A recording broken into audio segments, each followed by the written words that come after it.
All right, so I got red-handed. Emergency. I'm pretty positive it was due to glare a second ago. Okay, yep, abnormal camera. People walk in and out easily. And I can re-engage again. Sorry, I'm watching YouTube. Re-engage again, give it some gas, and we're good to go. So, literally did nothing but let the vehicle come to a stop and then re-engaged again. So again, this was the second re-engagement. The first one happened about 10 minutes ago. If you've watched that video already, I did like a longer, like 7-minute video on that and explained some other things about like teleoperation and stuff like that. So here's the sun glare. I mean, it's pretty freaking gnarly.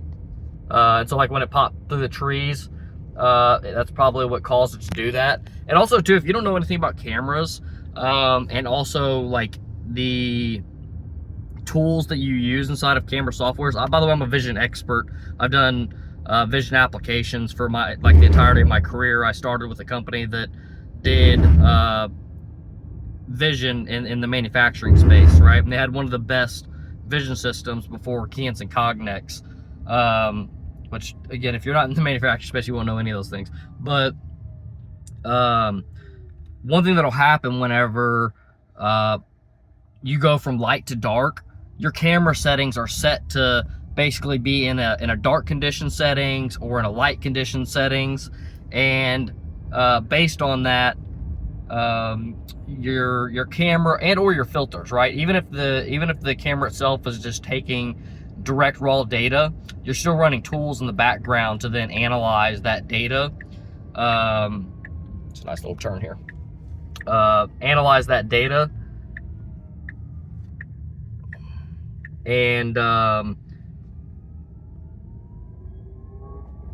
you know, be able to look, like, not look at what it's seeing, but adjust the camera settings so that it can see in the most proper conditions, right?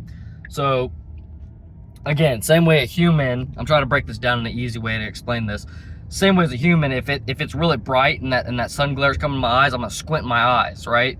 If it's really dark, I'm gonna have my eyes kind of more wide open to accept more light into my eyes. Cameras operate in the same way. So like as we're traveling through here and we're getting like, okay, no sun glare, right? And then we're gonna go under these trees and then you're not gonna see sun glare. And then when we pop back out of them, we're gonna see sun glare. So I think that's the reason, like right here, perfect example, boom. And you see that blast of light.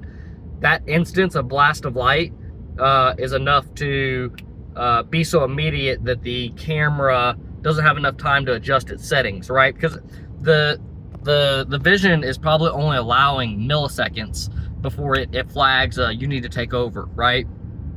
Maybe it's 500 milliseconds. It's max like 1 second of like, what is this? You know, so if the system is questioning, what am I looking at?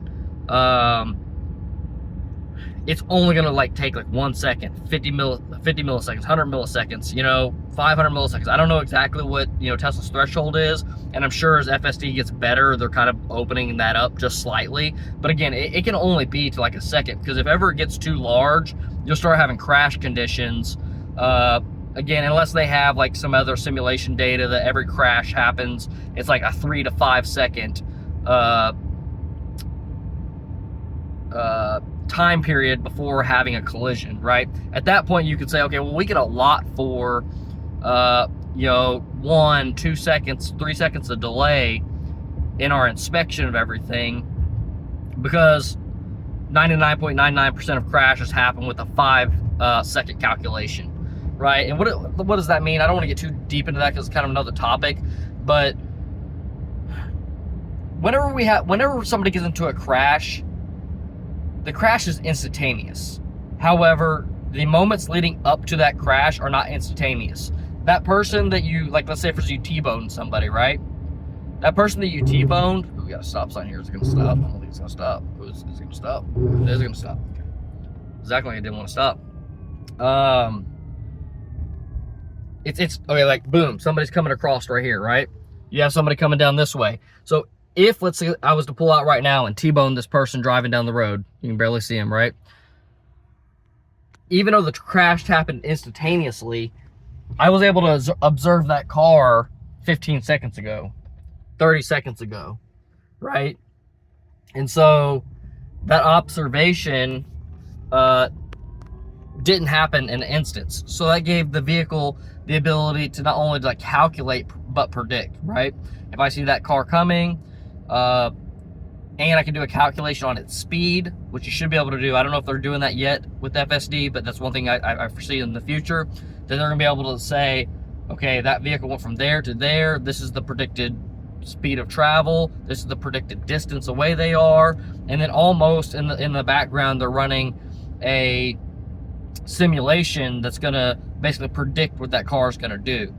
And then from there, it can make calculated movements. So my point being is that like, you don't even need up to that last few seconds before a collision. You can kind of see that collision going to happen, you know, many seconds into the future, you know, 10 seconds, 15 seconds, 20 seconds into the future.